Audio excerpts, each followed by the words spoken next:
every program I do. Because that question is so germane, so pertinent. In 1984, 38 years ago, Sonny Okosu did this song, and the lyrics are still so applicable. Well, which way Nigeria?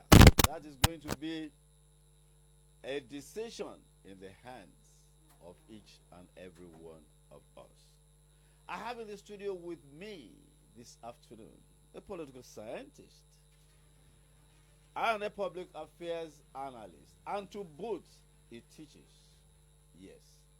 So you can understand that combination and why I have him in the studio with us this afternoon to do an in-depth analysis before the final rushes. We are in the final rushes now, and then we're going to have the home run. So we're going to be doing this in phases. This is the first one. There will be a mid-phase analysis, and another one a few days before the election on February 25. I have within the studio Mr. Badejoko Adesunbo. It's a pleasure to have you here this afternoon. Good afternoon. It's a pleasure to be here again. Yes. Good afternoon, our listeners. Happy New Year to all of us. Yes, it's I call it an old New Year. This is the 5th day of January. It is an old New Year. So everybody should pick up the gauntlet and like Bola Tinubu. It's the first edition of the program. Yes, it's the first edition of the program. I agree with you. Yes, you are right there. But the train has moved out of the terminal. So let's go. Well, here we are, 2023, 51 days. This time last year, we were talking about political party primaries. That was what was in the mouth of everybody. The primaries are over. The elections are knocking at the door. And the presidential candidates, the governorship candidates, all the candidates are moving about doing their thing. But of course, there are what I call the underlying factors. The underlying factor, insecurity, economic ill health, and all sorts of sundry issues. As far as you are concerned, are the candidates, are they addressing this what I call the underlying factor? Nigeria, the IMF says, has 133 million people multidimensionally poor. Are the candidates addressing these issues that are of serious concern to Nigerians? Are they? Especially the governorship and the other candidates. They are. It's just that seriously enough, they are not seriously enough because there are so many distractions that comes in between. Distraction in terms of throwing jibes at each other's personality, wanting to bring down the opponents in whichever way, and there are so many internal squabbles that are still bedeviling some of these parties, and these are the distractions. But once in a while, when they have opportunity to address town hall and even the media, they do speak to the issues. Now, let's take a look at the candidates. The presidential and national assembly elections are the very first we are having. Let's take a look at the ones we will call the major candidates. NNPP, Labour Party, that is Rabiu Musa Kwakwanso, Peter Obi, Atiku Abubakar of the PDP, and Bola Ahmed Tinubu of the APC.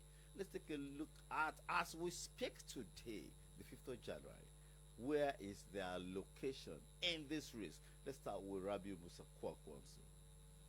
He's been doing what he started about late last year, mobilizing at the grassroots, putting structures in place. Don't forget, NNPP is a new party, so to speak, not newly formed, but an emerging platform, just like the Labour Party, not newly formed, but is also an emerging platform. They are not in a way, like, you can't compare them to the established platforms that they will be running against. Which are the established platforms? The PDP and the APC, of course. Okay. Those are the established platform because what they have to their advantage, these two parties are just putting them up now. What are those? Structures. When you say structures, what do you mean? I mean grassroots mobilizers. Grassroots mobilizers. All across the 8,080 wards of the local governments, within the federation. And even within these 8,080 wards, we still have polling units numbering 174,000 plus or thereabouts. So when you have that, you need to have people that will represent your interests in all of these places. Let's round the polling units up to 175,000 approximately. Now, do you have die-hard followers numbering that amount of people, that amount that will pursue your cause of the ambition that you are having? That's what I mean by structure. The established ones have people in all of these places that will definitely stand in for them. The only issue they may have is the internal squabbles. And where you have that, there's polarization, like you mentioned in your opening remark. Now, whichever faction that the man at the polling unit belongs to determines what would happen. But where there is no polarization, definitely everybody will be on the same page and they will be pursuing the same agenda. What is the role of a polling agent? People just come and vote. Not just the polling agent is the main, is the one that protects the interests of the party at that level. How does he do that? Yes, he does that by ensuring that none of the opposition parties that are present, his opponent agents on ground, does anything to circumvent the interests of his own principal. Like they have their familiar people that they know these ones are in our camp. But of course, we are in the era of vote buying. Part of their duty is to ensure that nobody buys those people over to their side. No, it looks like so it's not just anyone that can become a polling agent. No, it's not just anyone. It must be someone that has been on ground within the locality, must be a registered member of that political party, and is trusted to a large extent. Talking about LMPP and Labour, especially I hear from Labour people, say some of them, I think I even have seen the stickers. I am the structure. What does that mean? But they are just expressing their opinion. They are trying to think outside of the box, thinking that, well, that Nigeria has evolved to the level at which they want to go about this coming election. And as far as some of us are concerned, and if you listen very carefully to what Chief Afe Babalola says, he is indirectly telling them that, well, your candidate may be popular, some people might have endorsed him, but he cannot match this opponent strong enough. Definitely he's not going to win the election. I am the structure. Then, if I believe I am the structure, of course, which in essence means we are the structure. People like us are the structure, for instance, and I'm ready to, ensure. How much of these people selling that narrative are in the villages? When we say 175,000 polling units, they are not all in the city centers. In fact, we've virtually had less than 80,000 of them in the city. Majority are in the villages. Now, there are so many villages that do not have internet penetration, meaning that social media life is completely absent. So whatever you do on the social media, they are not aware. But the grassroots mobilizer, the real structure, knows this very location. Or you go to the creeks in the Niger Delta, where you have to use a canoe or a boat to get to the remote area. Votes come from all these places. In essence, we can say they don't understand the game yet. They do not. They do, and even there is a confusion in their choice of candidates. You know, about these people are youth, and they are saying they want a youth to take over. And I see them bypassing Omoyele Sowore to Peter Obi, and I ask myself question: are you people serious? He is not a member of Omoyele Sowore. Is not a member of the party. He is younger. But he's not a member of the party. He relates with them more. When the Hensas, what gave birth to the movement was the Hensas protest. He was the only person on ground among all the contestants that identified with them. Why did they bypass him? Which means some people are doing He did not present himself. He did. To the Labour Party? No. Don't forget that what we have as Labour Party now was meant to be a third force. Yeah. And alliance of every other 16 political parties. Something went wrong along the line. And what went wrong was other stalwarts of the other platform were not comfortable with the imposition of Peter Obi on them. So they just simply parted ways. They wanted to fuse together, present a formidable candidate that will be credibly elected. But when the process just jumped in and he emerged, others felt, what kind of thing is that? And they began to conduct their respective primaries. And that's why we have several candidates as we speak. Okay. But which in essence means that those other parties, not established as they were, they have some lessons to learn in the political, they have some lessons, hard lessons. I do hope this election will give them the opportunity to learn that lesson, especially the Labour Party. So they are evolving. Yeah. Now, the established parties, as you put it. So, what's their location in these processes? They are moving around as we speak. The G5 are in Ibadan. As you mentioned earlier, I passed through their base on my way down here deliberately just to have a first-hand information of what is going on there. I saw the mammoth crowd. I saw heavy followership, which speaks volume. And I was asking myself, if these people are not with their presidential candidate, there's problem in this state. How do you mean? Please break that down. Exactly. Yeah. Politics is about numbers. Yeah. Numbers determines electoral victory. Yeah. And in Oyo State, the last time in 2019, Atiku Abubakar won in Oyo State. He did, yeah. And those are the people that voted for him. Yeah. Now, half of these people are with their governor. They are there because of the governor, who seems not to be on the same page with Atiku Abubakar. So if he loses that number, he should just forget the presidential election in Oyo State. Now he has 4 other colleagues who are together in their respective states, Rivers being one of them. Rivers, when we talk of Nigerian elections, especially at the presidential level, Rivers should be number 4 or 5. That gives the highest of votes. Yes, that gives it in terms of voter turnout. It's in first 5. When you pick Lagos and the KKK, Rivers is the next. Hello, Katsina. Yeah. So when you look at that, and Oyo is key in Southwest, just put Lagos aside. It has its own status special. But when you pick Oyo, the next is, when you pick Lagos, the next is Oyo State.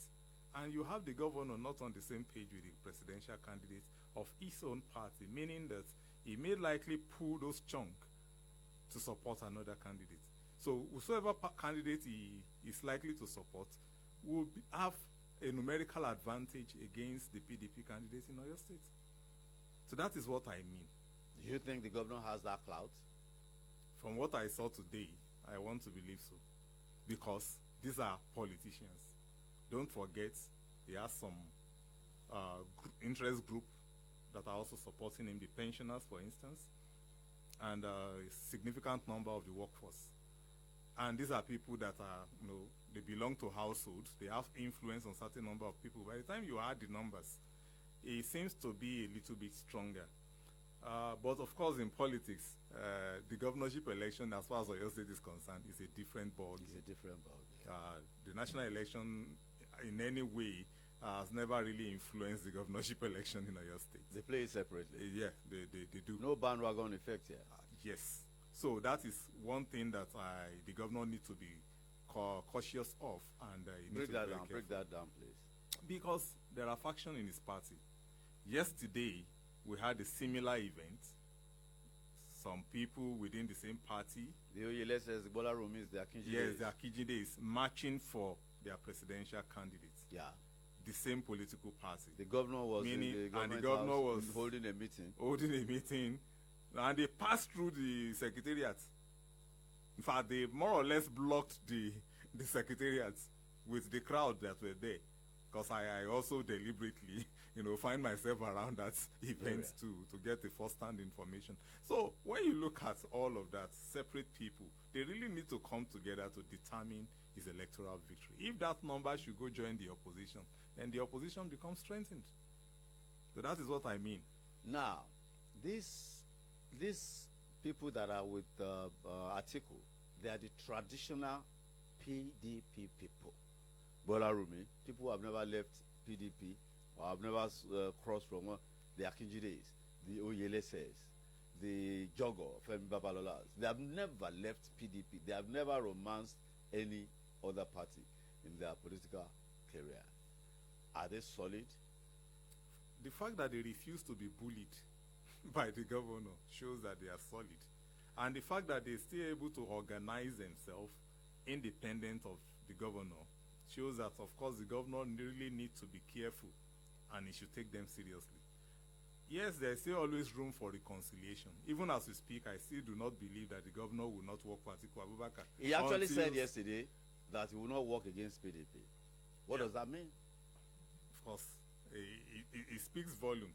It means that along the line, maybe their attempts to negotiate with the other contenders for the presidential race may not really be working the way, because when you look at the only person that can beat his chest to say I want to go anywhere is Governor Wike. Now, even Governor Wike has interest in his governorship election of his state because he wants his man, that is the PDP candidate, to emerge. Now, if he's romancing the APC, for instance, the APC has a governorship candidate in Toye Priestwill within Rivers State. Now, this is another popular person that is having the backing of the minister, former minister of transport with him. So if he's not careful... The elections are not the same day. And the elections are not the same day. Yeah. If peradventure the candidate of APC won the presidential election and he did not support them, that means he has to do everything he can. And he did not support them. Okay, and Wike did not support APC. Yes, I'm just, we are just... Yes, scenarios. We are painting scenarios. Yeah. So that means it will be difficult for him to convince the other people to work for his own candidates. It will be every man for himself. So if it plays out that way, his candidate will still stand a chance anyway, because he is smart enough to recruit, of recent, 200,000 hates that are on his payroll. Does that translate to 200,000 votes? It will. It will translate to 200,000. In the Rivers State setting, it will. It will. Yeah. It's home and dry. Now in Oyo State, because Wike has talked so much that he has not stated where he is. Really, he has said terrible things about APC. He said terrible things about Atiku Abubakar and PDP. He's not also spared. It's not as if he has spared Labour. But in Oyo State, our governor has been tactical and strategic in the way he speaks. But at the same time, we have seen him send his deputy to where Tinubu was endorsed by Baba Fashola, so to say. And, is he being strategic in his approach? He has to. Or or he's not sure what he wants to do? He has to, knowing the nature of the state he governs and the political behavior of his people. He needs to know and understand the prevailing sentiments on ground as far as that election is concerned. And he would not want to go contrary to the prevailing sentiments. It will affect his own ambition. What are his options? What are his options for the presidential elections? Well, 3. Is either he goes, he maintains his state, is either he goes with his party's candidate, which is Atiku Abubakar, or he maintains the stance of the G5, which is a southern presidential candidate. And if he does that, he has 2 options there, which is either Asiwaju, Bola Ahmed Tinubu, or the Labour candidate, party candidate, that's Peter Obi. So he would, and if he's going for Asiwaju, he will consider so many things. Labour Party, APC has a strong governorship candidate in the state that will contend against him in the next election.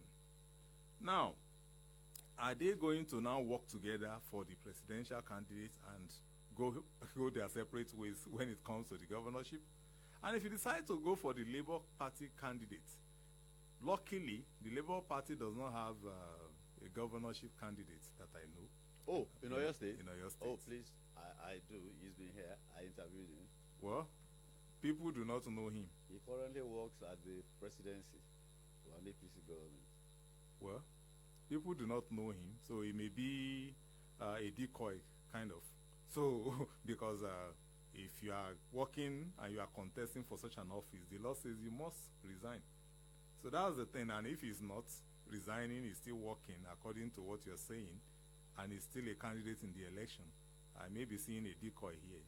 The last time INEC released the list of candidates, the name was not there. So probably There are so many names. they are the supplementary list. Yeah. Now, let's take a look at this scenario. The governor supports Tinubu presidential election. 2 weeks after, that's a long time. Yeah. You know, if it used to be a 1 week thing, but now we have 2 weeks. The reason why they make 2 weeks is to give room for the possibility of a rerun. Now, 2 weeks is a lot of time to shore up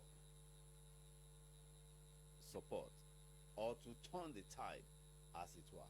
Let's say the scenario, the governor supports Bola Ahmed Tinubu wins. What will he be telling PDP people here? The PDP faction in Oyo State that are supporting Atiku, what are they likely to do? If the governor supports Tinubu and Tinubu wins, what are they likely to do? Well, there are possibilities. The governor may deny the support, that probably other political parties were the ones that ganged up against the PDP at that level, which will be difficult to dispel. Or he owns up and calls their bluff. And if he does that, it means he's telling the other group to go find that he doesn't need them, so to speak. Just like Atiku Abubakar is doing currently by putting up a parallel structure in the state of the G5 governors, you understand, that are running his campaign for him. So, and if he goes ahead to say that he doesn't need them, they are excused from his own campaign, then it becomes a case of his own word against their own word. Are they likely? These are traditional PDP people. Of course. Yes, we have seen, the facts are that in 2015, Akinjide was a city minister. Of course, he supported his presidential candidate. She did not support the governorship candidate on ground here. She was, in fact, they were penalized for anti-party activities. She and one other person. Now, that scenario, what will it take the governor to move the people in his support, the people that love him in Oyo State? He will have to, ensure that the sentiments that will now be prevailing as at the time of the governorship elections will be in his favor. And he will have to mend fences.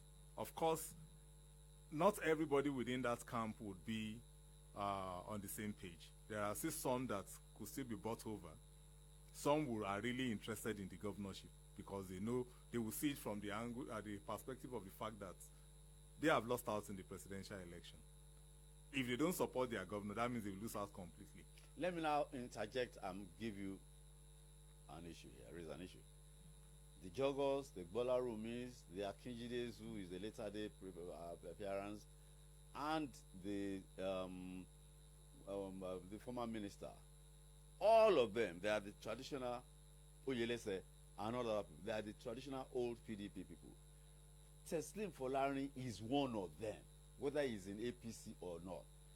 Could they probably see Tessie as more reliable and more one of them than the governor and align with him, even if he's in APC? There's a possibility. He's a Molete, graduate of Molete. Anything and is possible. They will probably trust him more. That this is one of us. This is the way we used to do it. You know the way they do their thing in Molete? That's not, the governor is not doing it that way. That is why he has challenges with the politician.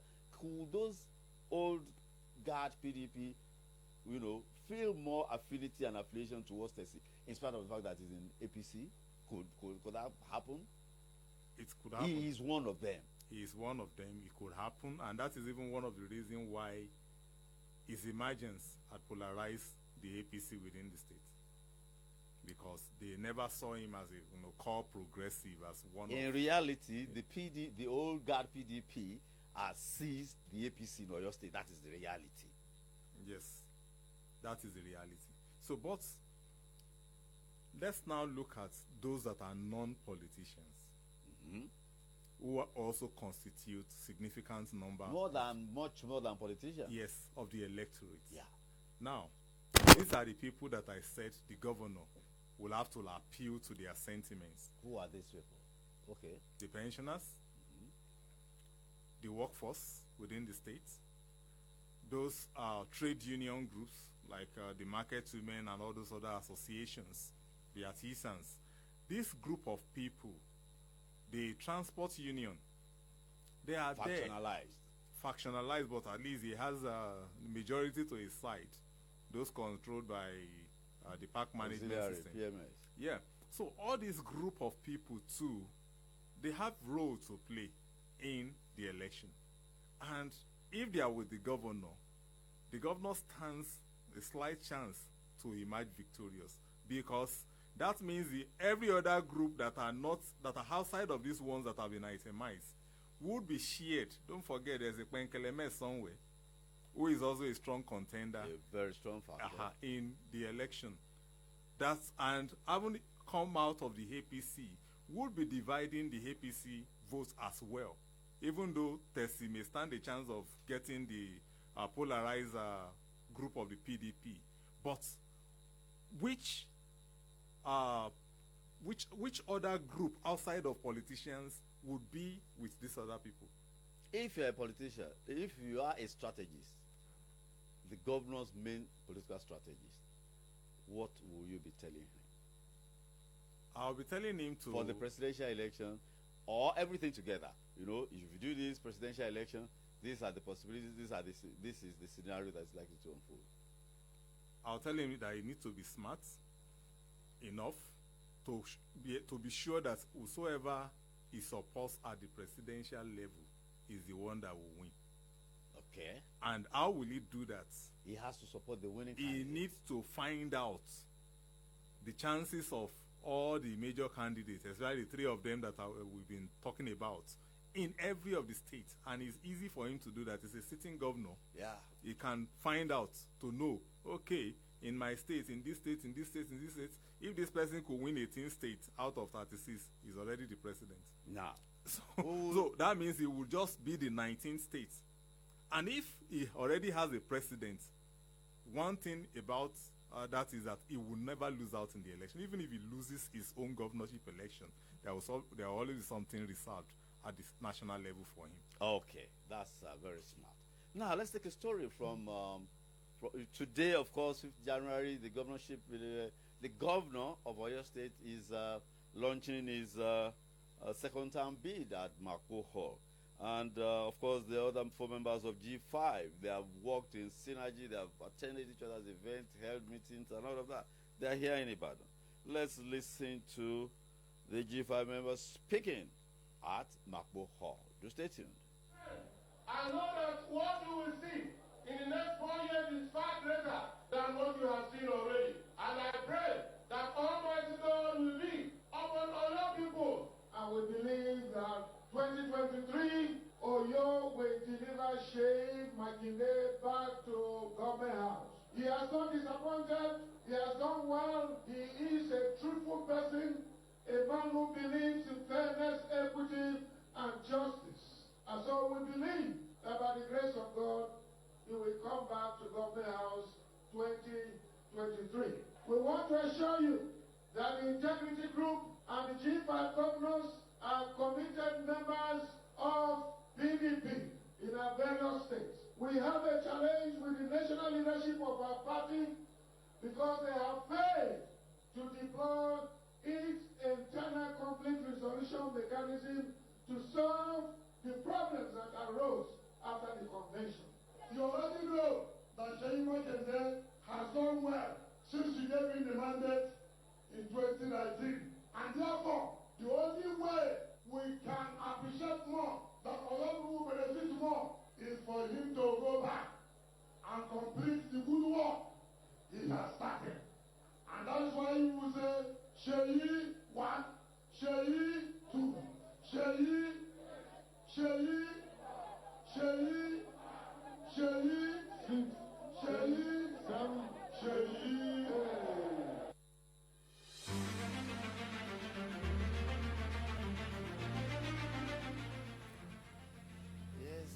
so much for staying with us. Solution 93.9 FM is the station, and political update is the show this afternoon. The conversation continues with Mr. Badijuku Adesumbo, and we are looking at Nigeria's political landscape, especially with the complications arising from the internal rifts that emanated from the primaries of the political parties, especially as regards the G5, the PDP of the G5 of PDP, and the configuration of Oyo State. Well, that was a G5, two of them speaking. Wike spoke, was the second person to speak. He said, Sheyi 1, 2, 3, 4, 5, 6, 7, 8. Well, of course, when these things, the scenario for the governor in Oyo State is definitely a dicey process. But I agree in totality with you that he must back the winning horse, so that whichever way the gubernatorial, for the presidency, he must back the winning horse, so that wherever and wherever the dice swings in the gubernatorial, he will not lose out completely. Let's move to the presidential level. Bola Ahmed Tinubu was in Kano yesterday. I had some of my friends posting Kano is a go. Is Kano a go for APC? We have Kwakwanso there, and we have the Atiku Abubakar influence there too. If you want to compare the rallies that the three parties have organized in Kano, if you want to go by that, you can say Kano is a go. But of course, as a political scientist, I don't believe in the crowd at the rallies. They call them Ero, and people keep telling me that Ero is different from a crowd is different from the people. Exactly, because those that constitute the crowd includes the following: politicians, support group from all the 36 states of the federation, including the FCT, gathered at Kano to now join the local forces. That's the way it goes. Yes, to join the local forces. So before you can begin to conclude, subtract all those visitors FCTs from the crowd. Whatever you have left are the ones that you can say, okay, these are our voters. You cannot nobody, even they themselves, cannot underrate the influence of Kwankwanso in Kano State. They can't. They dare not do that. Shekarau has gone back to PDP. PDP. Shekarau is not as strong as Kwankwanso. He's got his own people. Yeah, but the thing is, even my own personal prediction is that, well, APC will win narrowly, and Kwankwanso will come second in Kano State. Is there any possibility of Shekarau throwing his weight behind Bola Ahmed Tinubu? Or is it too late? It's too late. It's too late. Though it's not too late, but he has been accepted within the PDP, so except he wants to pull out again. Kwankwanso. Yes, it's not too late for that. Even as we Direct speak, his voters. as we speak, they are still talking. He openly said that he was going to withdraw from the race for anyone. It is going to be Bola Ahmed Tinubu. Yeah, that is him hinting us, because except he wants to deceive himself. If he goes ahead in the election, he will be coming distant fourth. Atiku Abubakar, the presidential his entourage moving around the state is, believe you me, the Atiku Abubakar that we used to know in the political landscape, I'm not seeing that energy. I'm not seeing that vibe. And I'm not even seeing the Atiku Razzmatazz. What is happening? What's happening? Because he knows he's dealing with somebody. When he was coming into the election, he was coming with the hope that the APC ranks and his loyalists within the APC will do everything they can to prevent Bola Ahmed Tinubu from winning the ticket. Did they try? They did. But because the man was smarter than them, they did try. They tried well enough. So he had believed that it would be another person that will emerge. And if that had happened, even if the vice president was given the ticket, it would have still been an easy thing up north for Atiku Abubakar, he would have seen more of the vibes that you're talking about. But for now, he's looking at this man. He knows him. They know each other very, very well. They were together in 1993. They were together in 2007. So they understand each other's game. They know both strengths and weaknesses of each other. And he's now facing him. Is one opponent he did not expect to have in this election. And that is the reality setting him. So when you see him slowing down, he's just being cautious. He doesn't want to lose too much. What do you mean? Losing the election and also losing too much money. That's what I mean by losing too much. That's what I mean by losing too much. And you know the campaign time now has been expanded because of the new electoral law. 6 months instead of 3. That's a long period. And that's why you see Ashiwaju people not getting him, say he's not appearing before media. He has strategically prepared a schedule that will incorporate all these things at the right moment. That was the information some people close to him had given. And people out there do not understand. But he's moving around, he's campaigning. When it comes to the media, he will appear before the media. That was what the man told me. And I said, okay, no problem, but he should make it haste before people will make up their mind. Now, to Atiku Abubakar, that period means more money. And that's why even when you look at the Labour Party, the campaign seems to be, how will I put it now? It's appearing to be going moribund. That initial energy that greeted his emergence is whistling down. It's no longer there may be like consolidation. When consolidation is going on, you will still be feeling that sense, but it's not there. It's just like people are, even those who were trying to be religiously sentimental, are beginning to withdraw kind of to really look because of the timing. You understand? Are you writing Atiku Abubakar off in this election? Of course, you can't write him off. His party is strong. They have presence in all the places that we've talked about earlier, and that is a very important point of strength. And looking at it again, Wike was Wike, the way he talks, he says somebody in the presidency is promising Atiku Abubakar is going to win the elections. Can they not be trusted?